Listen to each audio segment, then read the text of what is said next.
ইনশাল্লাহ সামনের রমজানে আমিও তুফ নেব। আমি আসলে এবার তুফ নেই আসলে দেশে যে পাঞ্জাবি নিয়ে আসছিলাম সেটাই আমার কাছে অনেক ভালো লাগতেছে। তো চলেন আপনাদেরকে দেখাই যে আমাদের প্রবাসীর ঈদ কেমন কাটে। এই ভিডিওতে আপনাদেরকে দেখানোর চেষ্টা করব বাংলাদেশে আমরা প্রবাসীদের ঈদ কেমন কাটে, আমরা কিভাবে ঈদ উদযাপন করি প্রবাসের মাটিতে, সেটা আপনাদেরকে এই ভিডিওতে দেখানোর চেষ্টা করবো ইনশাল্লাহ। ও আমার বারবার জিজ্ঞেস করতেছে যে ওরে কেমন লাগতেছে, আপনারা কমেন্টে বলেন ওরে কেমন লাগতেছে। আমি কিন্তু বলতেছি অসাম, হ্যাঁ, কিন্তু বিশ্বাসই করতেছে না। তো আমরা রেডি হইতেছি ইনশাল্লাহ। এই যে পাঞ্জাবি পরে বের হইলাম, যদিও সারা রাত ঘুমাই নাই, নামাজে যাবো সেই জন্য আমি এখানে বের হয়েছি ইনশাল্লাহ। পাঞ্জাবি পরে অবশ্যই জানাবেন কেমন লাগতেছে।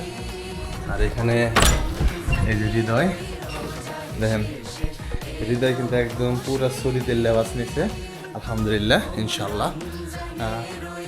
ও আমার বারবার জিজ্ঞেস করতেছে যে ওরে কেমন লাগতেছে, আপনারা কমেন্টে বলেন ওরে কেমন লাগতেছে। আমি কিন্তু বলতেছি অসাম, হ্যাঁ, কিন্তু বিশ্বাসই করতেছে না। মার্শাল্লাহ আমি হৃদয়ের প্রথম আসলে এই লেবাসে দেখে সত্যি খুব ভালো লাগতেছে। এখানে আরেকজন আছে, ওরে দেখে গেছি, দাঁড়ান, এই যে শাহজাহান,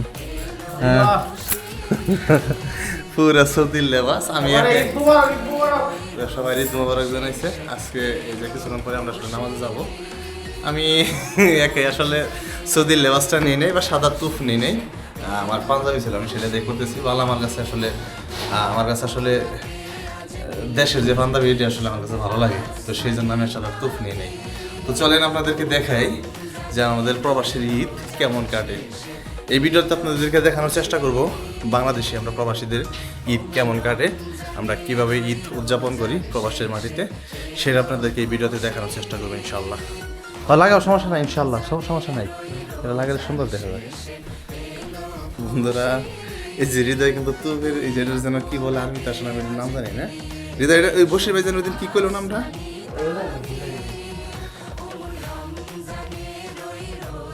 এই তো আমাদের প্রবাসীদের ঈদ। আসলে নামাজ থেকে তারপরে ঈদ তো ঈদই। মাশাআল্লাহ, আল্লাহ হৃদয় তুমি বিশ্বাস করো আর না করো, মাশাআল্লাহ অনেক সুন্দর দেখা যাচ্ছে সত্যি। সাধারণ একটা তুফ না তুই রঞ্জু কি না কিনছে, তুপ কিনছে হৃদয়, রঞ্জু কি তুপ কিনছে হাজি সাহেব না। আল্লাহ হৃদয় তুমি বিশ্বাস করে না করো, মাশাআল্লাহ আলহামদুলিল্লাহ অনেক সুন্দর দেখা যাচ্ছে, তোমার অনেক সুন্দর দেখা যাচ্ছে। হ্যাঁ আমার সাথে পারফিউমটা আমার ইনশাল্লাহ সামনের রমজানে আমিও তুফ নেব। আমি আসলে এবার তুফ নেই আসলে দেশের যে পাঞ্জাবি নিয়ে আসছিলাম সেটাই আমার কাছে অনেক ভালো লাগতেছে। আচ্ছা বাইরে যাত্রীরা দেখে তো রুমের ভিতরে, তারপর তো সমস্যা নেই। ছবিটা লিখতেছি একটু যদি ফুল করে তেলে দিই, মাশাআল্লাহ সুন্দর হয়েছে অনেক। ছবি কিন্তু তেলে দিচ্ছি। হৃদয় আহ পারফিউম দিয়ে দিই না, পারফিউম এটা অনেক সুন্দর অরিজিনাল। বন্ধুরা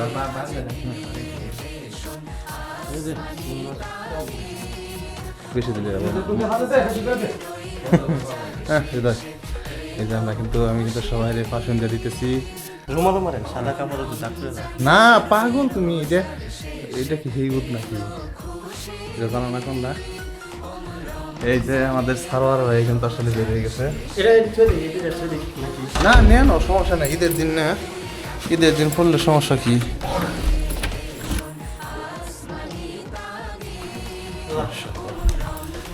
সবাই ফটো সেশন করা শেষ। চলেন আমার একটা সাদিক আছে রঞ্জু রুমে যাই, দেখি রঞ্জু কি করতেছে।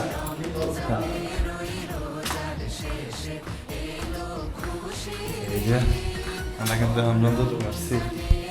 বন্ধু যাবো না তুমি ওটা নাকি, আমার সাদিক কিন্তু আর একটা বের হইতেছে, ঠিক আছে, ওইদিকে এখন ক্যামেরা ধরা যাবো না খালি গায়ে। সাদিক তোমার তুপকো, তুমি তো তুপ নিছো না। আমার বন্ধু আর একজন এই যে মাত্র ঘুম থেকে উঠলো কিন্তু মাত্র। এলা বন্ধু তুপ করো, ওই যে দেখেন একবার তালা দিছি, এখন আবার এই যে দেখেন পারফিউম দেওয়ার জন্য আসলে আবার কিন্তু আমরা চলে আসছি। মাশাআল্লাহ মাশাআল্লাহ। এই যে দেখছেন আমি হইতেছি এক কথাই গরিবের বন্ধু। এই যে কটা গরিব সবারই কিন্তু আমি পারফিউম দিবার দিছি। আমাদের মধ্যে একটা দ্বিধাদ্বন্দ্ব চলতেছে। অনেকেই বলতেছে যে হৃদয় যেন বিরা মাথায় দিছে, এটা নাকি আরে না, এটা জিজ্ঞাসা করি, অনেকের কাছে জিজ্ঞাসা করি, সমস্যা নেই, আমরা জানি না, আমরা না জানলে সমস্যা কি। তো আমি যতদূর জানি যে ঈদের দিন বা কোনো সৌদির বিয়েতে যদি বিরা পড়ে তাহলে কিন্তু কোনো সমস্যা নাই। যদি আপনাদের জানা থাকে তাহলে অবশ্যই আমাদের কমেন্টে জানাবেন। না আরে সমস্যা নাই ভাই, ঈদের দিন কোনো সমস্যা নাই। এদিক দিয়ে বেরোই। কোনটা যাবি সাজান? কোনটা যাবি? গাড়িতে যাবি? না গাড়িতে নাই, এটা দাম ঠান্ডা প্রচুর, তাই না? হ্যাঁ প্রচুর ঠান্ডা। দেন রাত্রে কিন্তু প্রচুর পরিমাণের বৃষ্টি হয়েছে, এখন আবার অনেক ঠান্ডাও। দেখেন এখনো সূর্য ওঠে নাই, সূর্য ওঠার সাথে সাথে কিন্তু নামাজ শুরু হবে। এই দেখেন সামনে যদি দেখাই, এখনও ল্যাম্পপোস্টের লাইট বন্ধ হয় নাই। আর অনেক সৌদি আজনবী বিদেশি যারা আছে তারা কিন্তু অলরেডি মসজিদে যাইতেছে। আর এই যে আমরা সারিবদ্ধভাবে আমাদের কোম্পানিতে যারা আছে, আমরা বাংলাদেশি ভাই, তারা কিন্তু মসজিদে যাইতেছি। আমাদের আমি বিশেষ করে সৌদি আরব যতবার আমি ঈদের নামাজ পড়ছি, এখানে নামাজ পড়ার সিস্টেম হচ্ছে সূর্য উঠবে সাথে সাথে নামাজ শুরু হয়। তবে আমাদের বাংলাদেশে হয়তো একটু ব্যতিক্রম, 8টা 9টা 10টার দিক দিয়ে এরকম আসলে জামাত হয়, এক এক জেলাতে এক এক রকমের। আমাদের সৌদিয়ান ভাই ওনারাও কিন্তু যাইতেছে। তো ঈদের নামাজ আসলে এখানে আমরা সবাই মিলে একত্রিত করি, সৌদি বাঙালি সবাই একত্রিত এক কাতারে করি, যেহেতু ঈদের একটা আনন্দ সবার মাঝে সমানভাবে ছড়িয়ে পড়ুক সেই প্রত্যাশা করি। বন্ধুরা আমরা কিন্তু মোটামুটি প্রায় আইসা পড়ছি। আর এই যে দেখেন অনেকেই গাড়ি নিয়ে যাইতেছে, অনেকেই পায়ে হেঁটে যেতেছে। আবার যেহেতু গতকালকে রাত্রে বৃষ্টি হয়েছে, যে দেখেন পানি কিন্তু এখানে অনেক পানি জমে রয়েছে। তো আসলে প্রবাসের ঈদ এইভাবেই কাটাইতে হয় আমাদের। সারা রাত আসলে আমরা অপেক্ষা করি যে সকালের ঈদের নামাজটার জন্য। এখান থেকে যাই, আবার আমরা এখান থেকে যাওয়ার পরে কী করি সেটাও কিন্তু আপনাদেরকে আমরা ভিডিওতে দেখাবো। আমরা কিন্তু অলরেডি যে মসজিদে চলে আসছি, যে দেখেন আমাদের জমা মসজিদ।